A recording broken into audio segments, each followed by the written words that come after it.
Hey everyone, and welcome to The Passenger Seat. Here with your host Joseph and Carlos. And this is our very first video/podcast.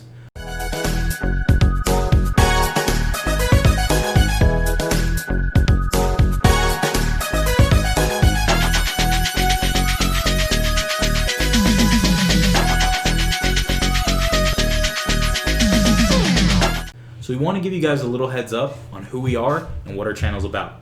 So I think the very first thing we need to talk about is why we decided to name our channel The Passenger Seat. You see, for us, the passenger seat represents a point in our lives that probably some of you have experienced with your friends, where you're driving down the highway, you're having a good time, you're talking about all sorts of things, and we sort of want to emulate that feeling with you guys, our viewers, over the course of this channel. So we want you guys to take a ride with us on this channel and talk about things that we like.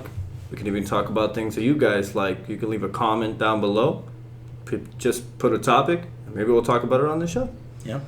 So for this first video/podcast, we say that because we also want to use other platforms to put this on. We're going to talk about consoles. Yes. For you guys to know, Joseph and I, we're extremely big nerds, and we love everything revolving around that pop culture of everything nerd referred. Nerd. The point is, movies, TV shows, video games, as we said, for the consoles, anime, you guys name it, we'll touch upon it. So. Yep. So for this specific instance of consoles, we're going to be talking about our very first consoles and consoles that are considered retro. So consoles that are a bit older. Carlos and I were both 90s kids, so we grew up in an era where home consoles were a big thing. And now I feel old. And now I feel, Jesus Christ. Yeah, so let's see. If we're talking about consoles, the very first consoles that we had, what was your very first console? My very first console, it started out with the Nintendo 64. My parents bought me that one. Oh man, was that great. I love the Nintendo 64. It's one of those ones where I feel like I can't let go.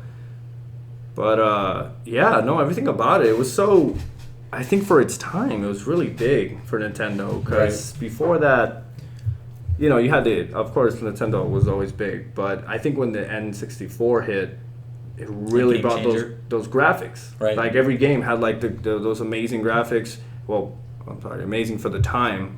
It was amazing to me. Right.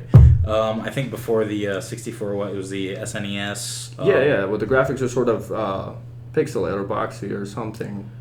I think what you're trying to say is that they didn't have like the 3D aspect of games. Yes, Mario 64 was like one of those those first games that started coming out with this new technology for graphics and stuff. Yeah, I totally understand where you're coming from.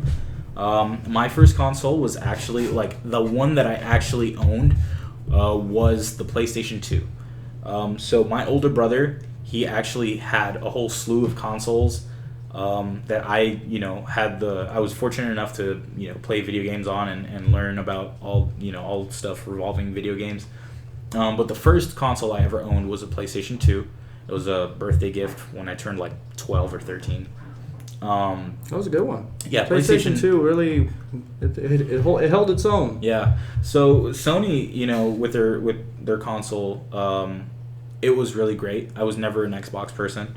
I can never, I don't know why. It wasn't really a matter of preference, just because, again, the PS2 was something that was given to me. It's not like I actually had a choice to go out there and buy it. Of course. So I think the me getting the PS2 was the reason why I stuck with PlayStation instead of Xbox. But yeah, I've never really had too much of an experience with Microsoft consoles. Yeah, I had an experience once, but it was the 360, and we'll get into that one later. Gotcha. Talk about what happened to me there. All right. So, so you said your first console was the 64. It was. So, what was the very first game you had for that Nintendo 64? The very first game. A little backstory on that. So I grew up with my brother. He's only a year apart from me. So my parents at the time could only buy one console, so they had to constantly buy multiplayer games. We didn't have the single player games. Like, I didn't play Mario 64 until I was later an adult because we always had to have multiplayer games. And the first game we had was Pokemon Stadium.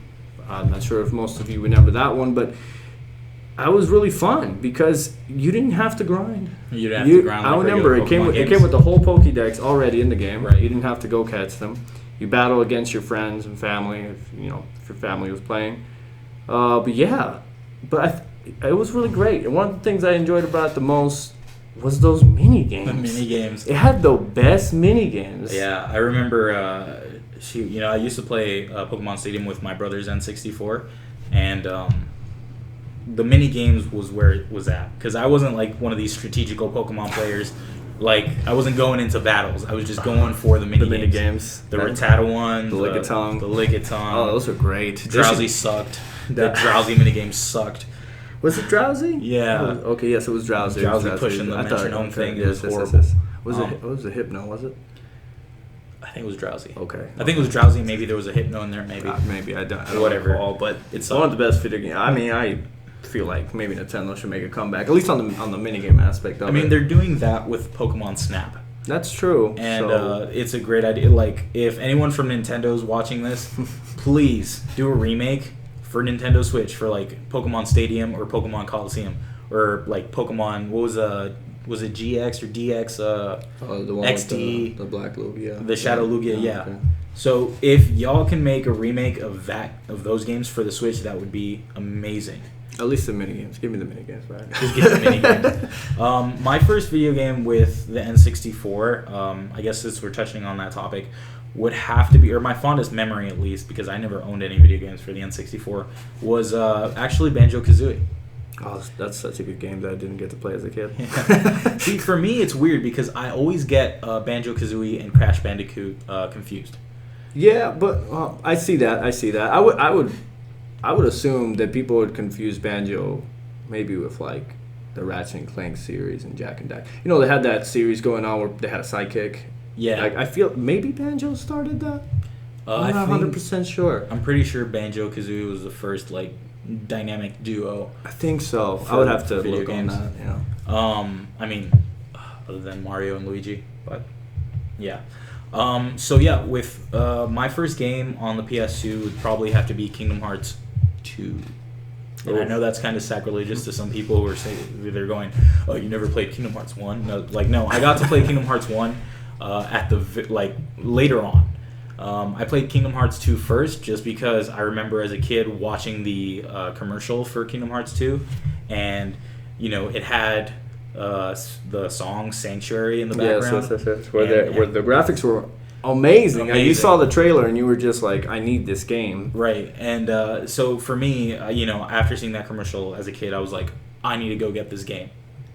And I did. And I don't regret it one bit. It, brought me into this whole spectrum of, I want to say, like, I sort of want to attribute Kingdom Hearts 2 to getting me into anime. I can see that. Yeah, I can see that. Just because, after seeing Kingdom Hearts and after, researching on who the Final Fantasy characters were, because my brother used to play Final Fantasy, and I used to watch him, and I think, this game looks weird or something. But after playing Kingdom Hearts and, It was that art style. That art style really brought it. It was very anime. Yeah. So getting to see that, it was really cool, and I want to say it had a huge part to play in my life, where I sort of started researching more and more on what this was, and it had a huge influence in my upbringing. Yeah, that Kingdom Hearts in general. I'm just speaking about the second game, but imagine when the first game came out. I honestly can't remember seeing the trailer for the first game, but it probably came out. Either.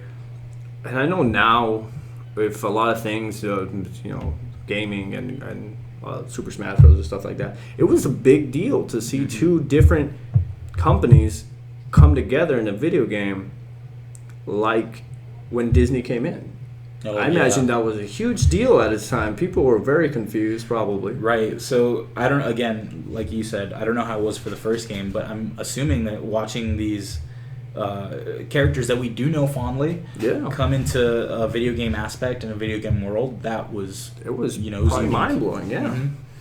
Mm-hmm. But yeah, basically that was my first console video game. I can, for the life of me, I probably can't tell you what I would remember my first PlayStation 2 game to be. But I can tell you my first PlayStation game was Rocket Power. Rocket Power, like PS1? I had the PS1. Me Okay. and my brother, we had the PS1. I don't think we had it for that long. But I still remember that game. Still remember it fondly because it was just sort of like a PG Tony Hawk Pro Skater with like the simplest rules. I mean, I think Tony Hawk Pro Skater was PG anyway, or was it like PG-13 You because of the think blood? those kids like freaked out when the eyeball showed in the beginning? Oh, the insomniac Yeah. thing. Yeah, no, I don't think so. Maybe because like the blood and stuff. I don't remember if there was blood like when you fell in the game. I think so, just like a little bit, just like a spurt or something. But it wasn't much. It was just something. It was simple, yeah. But yeah, that was me and my brother played that game. It was fun. That's actually another topic. We'll get into this channel so you guys like retro cartoons. Yeah. I know that's something that's going to come on later, so I don't want to touch too much upon it. But for sure, yeah. For those of you who don't know, Rocket Power is an old Nickelodeon show. Where it was just a bunch of kids on an island, right? I like how you say old. It was in the 90s, and we're like, it's old. It's 20-some years. It's 20-some years. It just hits hard. They didn't live on an island. Didn't they? They lived in California. Really? It felt like an island. I don't know. Maybe it was because the Islander dude was there, and they just act like Islanders. So a little bit about ourselves. We're actually Islanders. And maybe that's why I got the impression that, That was great. I've never heard so. I didn't They lived on an island. I didn't know. Yeah. But yeah, Rocket Power is really cool. If you guys don't know what it is, go check it out. It really was an awesome show. I think it might be on Hulu. I'm not 100% sure. Well, I know I said that I'll talk about it later, so I'm going to tell you guys, the audience, my Xbox story. Oh, that's right. The Xbox thing. I had the Xbox 360 with my brother, and I believe our first game was something of Marvel Alliance, I think it was called. Marvel Ultimate Alliance? Marvel Ultimate Alliance, yeah, that one. We started playing it, and then all of a sudden, as some of you guys out there might know, we got the Red Ring of Death. Ooh. And at that time, of course, we didn't have jobs, and there was my parents who would buy us the consoles, and we already had the PlayStation, I think, and the GameCube. But after it happened, my parents didn't bother to get it fixed or anything, so they just said, no, we're not buying Xbox anymore. Yeah, so I can imagine now as adults, we were able to provide for ourselves. If we ended up paying $500 or $600 for a new console, and it ended up, You would return it, though. I don't know. Of course you'd get it exchanged, but still, it's a hassle. It was a hassle, and I at that time, I didn't know how. My parents probably didn't know how. They probably just took it back to GameStop, honestly. Right. Here, take it back. I'll get $15 back. Get $15 back. Oh, thanks. But yeah, that's what set me to not be an Xbox player. That's my story. I mean, I'm not dissing on Xbox in any way, because I see the graphics, and there's people who say a lot of great things about it, but I haven't. Ever since then, I've never. They got better. They obviously learned from that experience. The same way that PlayStation, the very first iteration of PlayStation 3 had like a similar issue, like a yellow light or something. It was something. There was something with the PlayStation 3 where the fat one. And then they went with the Slim. Everyone started buying the Slim. The very first iteration. I'm talking like the very first, because they kept making that fat one, but it was like the very first one that had like the what's that called? Like, it could play all 3 PlayStation games at the time. Oh, man. Yes, I do remember that. I never owned it, but I remember that one came out, and it was a big deal. But I think that was the issue. They tried to make it work. It just...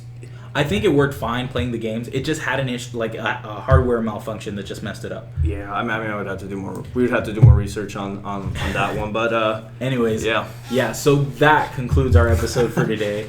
Hopefully, you guys watching enjoyed what we were talking about. Like we said before, feel free to comment down below if there's anything you feel that we should talk about. Again, we're going to be going around nerd culture and pop culture and things of that sort. Yeah, so you guys stay tuned, and maybe with some episodes you enjoy, hit that like button if you guys enjoy the. Yeah, for sure. You know, it would help us a lot since it's our first video, and it would mean a lot to us. And hopefully next time you can take a ride with us here in The passenger seat.